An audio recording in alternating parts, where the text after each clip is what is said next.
अजीज़ दोस्तों नमस्कार। अजीज़ दोस्तों 22 फरवरी सैटरडे के दिन एमक्यूएम ने जो प्रोग्राम रखा था बलूचिस्तान के ऊपर, जो अल्ताफ़ भाई की किताब है, उसकी ओपनिंग में चीफ गेस्ट थे Khan of Kalat his highness Mir Sulaiman Daud Jan Ahmad जई साहब। और देखें, बलूचिस्तान की हिस्ट्री में बलूचिस्तान खान ऑफ कल्लात की लीडरशिप में ही यूनाइटेड था और जितने इन्वेजन होते थे उसमें उन्होंने मिल के खान ऑफ कल्लात की सरबराही में मुकाबले किए। ये ख़ानदान बलूचिस्तान की यूनिटी में एक बड़ा इम्पोर्टेंट ख़ानदान था। और बलूचिस्तान चूँकि आपको पता है कि एक ट्राइबल सोसाइटी है, वहाँ पे डिफरेंट ट्राइब्स रहते हैं, तो उस हवाले से इस लीडरशिप ने मुस्लिम इन्वेजन्स के दौरान भी और ब्रिटिश इन्वेजन के दौरान भी मुख्तलिफ मौक़ों पे बलूचिस्तान की यूनिटी को कायम रखा। और सारे बलोच कबाइल जो थे वो 1948 तक खान ऑफ कल्लात की लीडरशिप में यूनाइटेड थे और अपनी बाउंड्रीज़ का भी इन्होंने डिफेंस किया। अंग्रेज़ों के दौर में खान ऑफ कल्लात की लीडरशिप में बलूच ट्राइब्स ने अंग्रेज़ों से एक एग्रीमेंट किया और जिसके तहत कोयटा शहर और कुछ इलाके अंग्रेज़ों को एडमिनिस्ट्रेटिवली दे दिए यूज़ करने के लिए, और उसके बदले में उनकी सॉवरेंटी को अंग्रेज़ों ने एक्सेप्ट किया था और वो अपने मामलात में ख़ुद मुख्तार थे। 1932 में शायद खान ऑफ कल्लात ने अंग्रेज़ों के ख़िलाफ़ कुछ अदालत में केसेस थे, उसके लिए मोहम्मद अली जिन्ना को अपना वकील मुकर्रर किया था। और कुछ हिस्ट्री के चीज़ें हमें बताती हैं कि मोहम्मद अली जिन्ना को सोने में तोला गया था जब वो कल्लात आए थे। और मोहम्मद अली जिन्ना एक बेगैरत इंसान, आपको पता ही है, जिसने अपने दोस्त की अंडर एज बेटी के साथ शादी कर ली। मतलब आप ये देखें कि उन्होंने जो ससुर थे जिन्ना के, वो जिन्ना की एज के थे और उन्होंने उसकी 16 साल की बेटी को फंसाया और उसके साथ शादी कर ली। और फिर वो बेचारी ज़्यादा अरसा शादी चली भी नहीं और फिर गुज़र गई वो।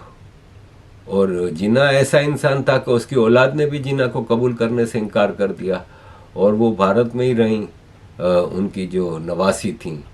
और खान ऑफ कल्लात के साथ भी इन्होंने गद्दारी की, उनके वकील बने, उनसे खूब माल बटोरा।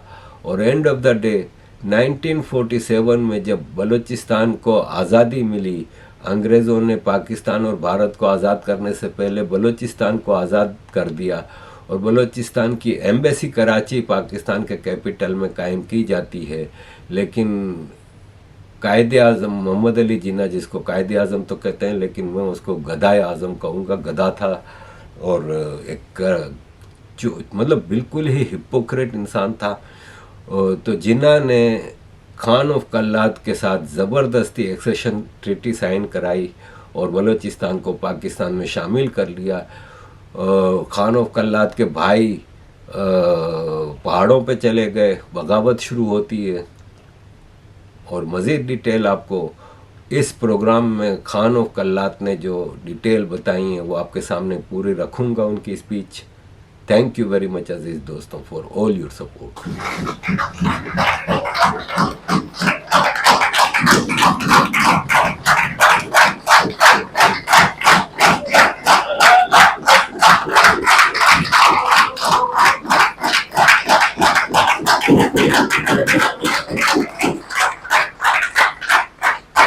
मेहमान खुसूसी चीफ गेस्ट से पूरे मुख्तलिफ कौमों के, जिसमें पंजाबी भी शामिल हैं, लेकिन हक परस्त पंजाबी भी आपको तस्लीम करते हैं।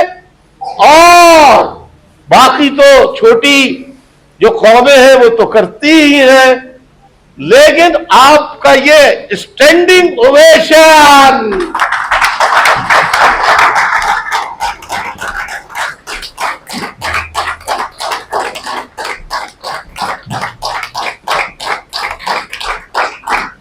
बिस्मिल्लाहिर्रहमानिर्रहीम। मेरी इतनी अच्छी उर्दू नहीं है जितने आप लोगों की है, मगर मैं गुजारा करूंगा। बिस्मिल्लाहिर्रहमानिर्रहीम। कायदे MQM, राब्ता कमेटी के मेंबरान और ख़वातीन व हज़रात, अस्सलाम वालेकुम।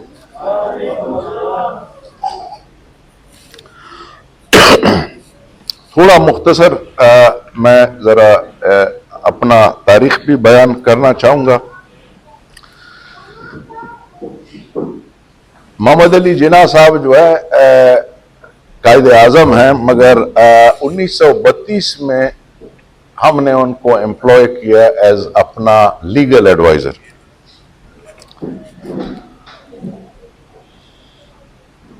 और उस वक्त न मुस्लिम लीग था और न पाकिस्तान, कुछ भी नहीं था उस वक्त।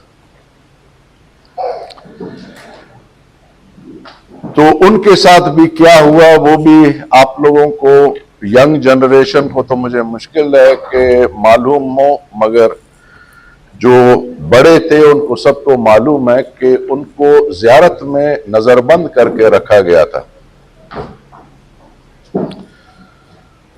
और उसके बाद जो मुल्क इस्लाम के नाम पे बना गया था, मेरे ख्याल में ज्यादा वो इस्लामाबाद के नाम पे बनाया गया था या आपके रावलपिंडी के नाम पे।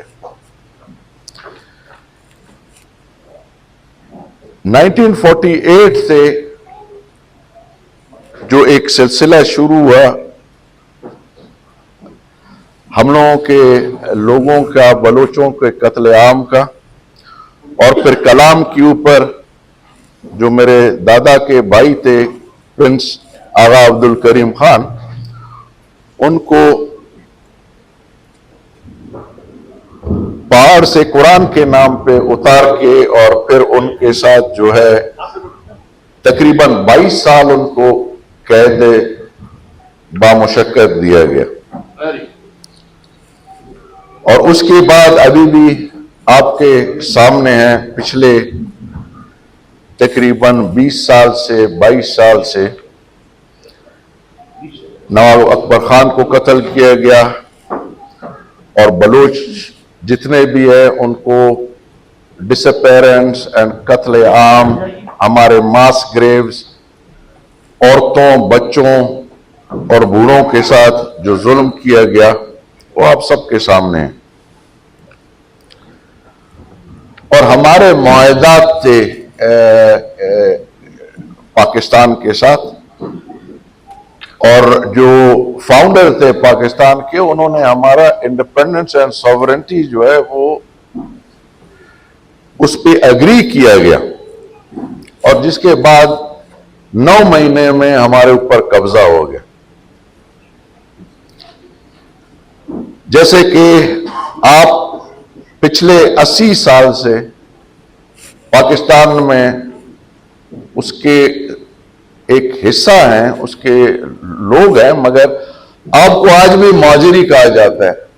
मगर अगर बरतानिया में आप देखें, हम 5 साल के बाद सारे बरतानिया शहरिया हो जाते हैं, मगर उधर आज तक इस किस्म का कोई मसला नहीं हुआ। और फिर आप लोगों के ऊपर भी जुल्म ढाया गया, आपके लोग भी कत्ल और गारतगरी, औरतें, बच्चे, बूढ़े, जवान, सबके ऊपर ये जो एक दरिंदगी था, जो ये खासकर मैं उनको टेररिस्ट या जिसे कहते हैं इन यूनिफॉर्म कहूंगा, हमारी जो फौज है, हमें या पश्तूनों को या पठानों को या आप लोगों को ये लोग टेररिस्ट कहते हैं। हालांकि टेररिस्ट असली वही है, बल्कि वो टेररिस्ट जनते हैं, जिसे कहते हैं टेररिस्ट पैदा करते हैं, लोकली भी और इंटरनेशनली भी। और इन्होंने पिछले ये 30-40 साल में सारे दुनिया ने देखा कि जिन जिन टेररिस्ट ऑर्गेनाइजेशंस को उन्होंने जला, बल्कि वो उन्हीं के एक हिस्सा हैं। अब जिस हुकूमत से या जिस चौकीदार से उस घर का जो अफराद है वो ही महफूज नहीं हो, तो उस किस्म का चौकीदार के खिलाफ मेरे ख्याल में हम आप सबको सरापा एहतजाज भी होना चाहिए। हम तो बलोच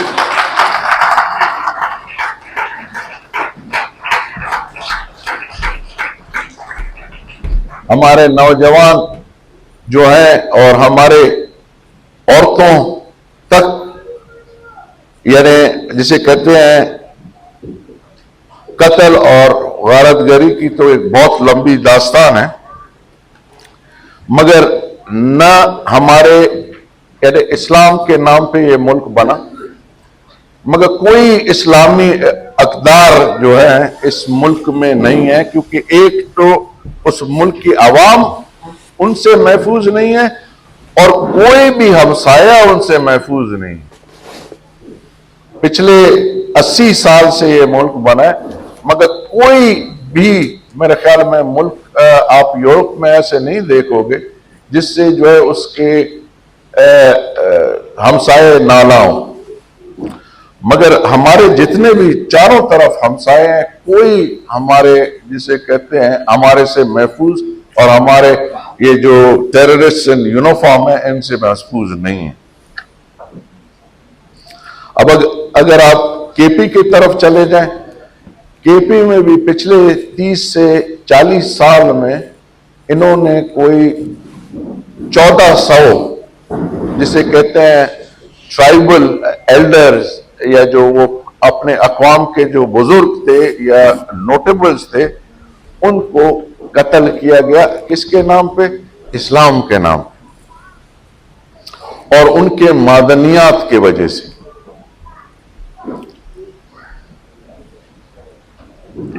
और आज भी अगर आप देखते हैं, जैसे केपी का प्रोविंस है और हमारे सूबा है और हमारे बलूचिस्तान में 2.5 डिविजन्स हैं, जैसे कि आपका जोब का इलाका है, पिशीन का इलाका है डिविजन्स, एंड लोलाई डिवीजन का आधा जो है ये भी अफगानिस्तान का इलाका है। और आज फिर कुछ दिन पहले मैंने देखा कि वो उन्होंने कोई वार्निंग दिया है अफगान्स को कि जी हम आपको अपने मुल्क से निकाल के और अफगानिस्तान भेज देंगे। भाई अफगान अपने मुल्क में बैठे हुए हैं, वो पिंडी में और इस्लामाबाद में नहीं बैठे हुए हैं।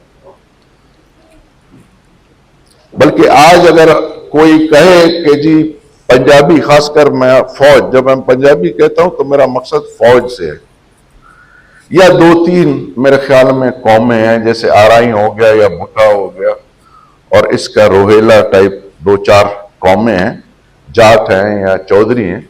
उसके अलावा तो पंजाब या मुगल है या तुर्क है या बलोच है या पठान है, और तो उधर कोई कौमें तो नहीं है। वो भी आज सरापा एहतजाज है। गिलगित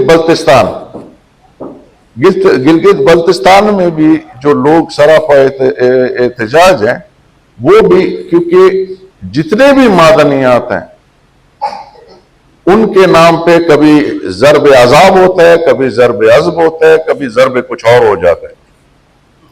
ये सिर्फ कि ये चौकीदार जो है, पहले ये चौकीदार था, उसके बाद जो है ये आपका इंडस्ट्रियलिस्ट बना और प्रॉपर्टी डीलर बना, अभी वो जो है जागीरदार भी बन गया, अभी लेटेस्ट मेरे ख्याल में।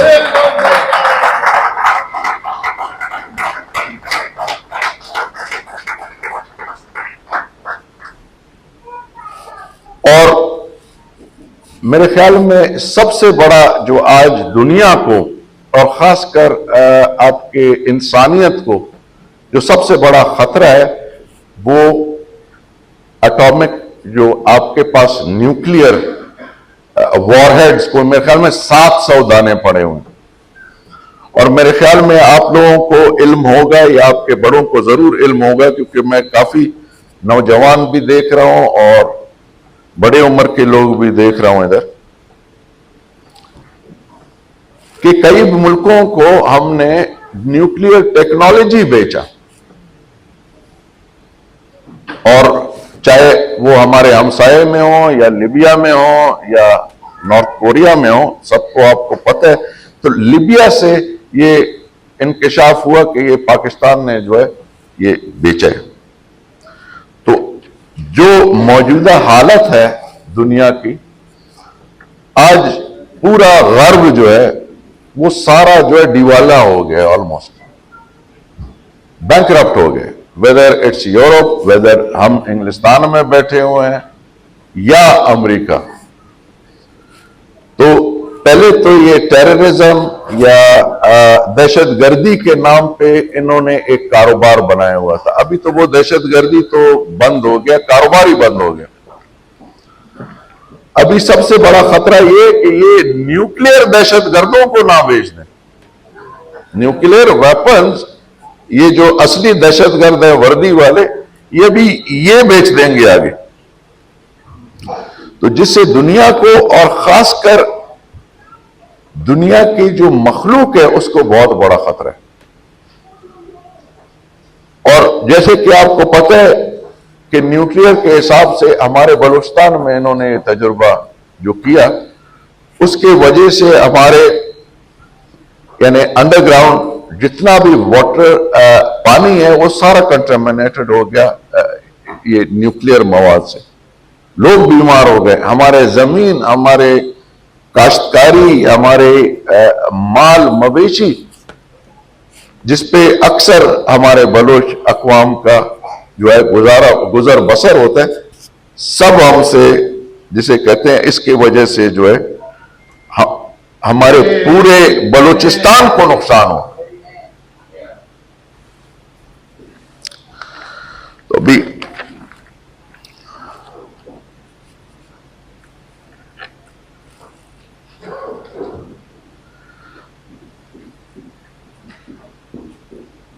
अभी क्योंकि पूरी दुनिया की इकोनॉमी जो है वो, जिसका मेरे ख्याल में हम और आप भी इधर देख रहे हैं पिछले, खासकर कोविड के बाद, कि हर चीज महंगी हो गई है, टैक्सेस ज्यादा लग रहे हैं,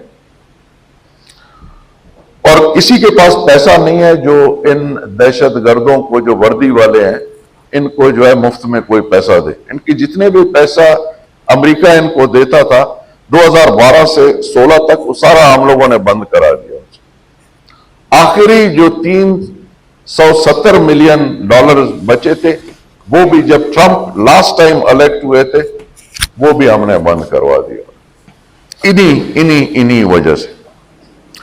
तो आज अगर आप पूरे पाकिस्तान का नक्शे के मुताबिक देखें, माजिर, बलोच, पश्तून, सिंधी, इवन पंजाबी, कश्मीरी एंड बल्ती, सारे उनसे जो है सरापा एहतजाज है। क्यों? क्योंकि जो चौकीदार है वो घर का मालिक बन गया।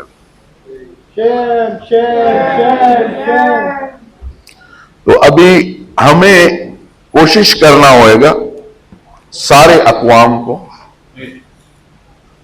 क्योंकि मैं आपसे आज आपके तकरीब में आया हूं, आपने इतना बड़ा एक किताब बलोच और बलोच के तारीख के बारे में लिखा, तो मैं आपसे दावत शुरू करूंगा कि अल्ताफ भाई अपने जो हमारे नौजवान हैं, बच्चे हैं, उनको अभी जरा रोड पे लाएं। पूरे कौम तबाह नहीं कर सकता कोई, और न कोई कर सकेगा न कर सकता है, और हम और आप इंशाल्लाह जबरदस्ती उनसे छीन लेंगे जो लेना है हम लोगों ने।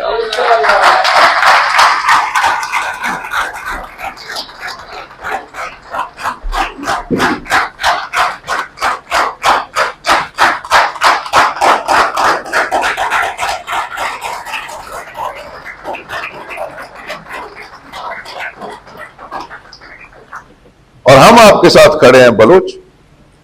हम इस मुल्क के 64% जमीन हमारी है, आप हमारे भाई हैं।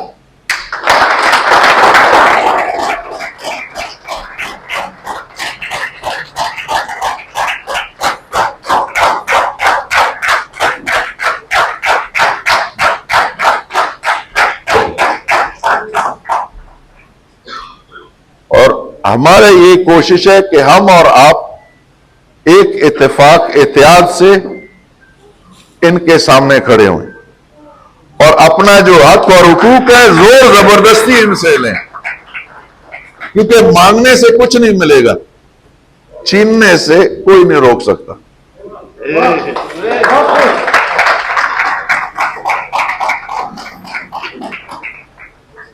मांगने से सिर्फ भीख मिलता है,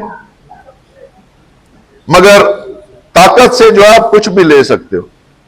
तो अभी हमें और आपको इकट्ठे होके सर जोड़कर, जो मैंने आपको पहले आज से 6-8 साल पहले मैंने कहा था कि हमने इकट्ठे होके सर जोड़ के, वेदर वो मुल्क में और मुल्क के बाहर, हमने एक दूसरे के साथ कोऑपरेट करना है और एक दूसरे को मदद करना है, ताकि हम और आप और हमारी आइंदा नस्ल, जैसे हमारे भाई ने, डिप्टी कन्वीनर साहब ने जो है वो इधर अशार पढ़े, ताकि हम उसको पाए तकमील तक पहुंचा सकें।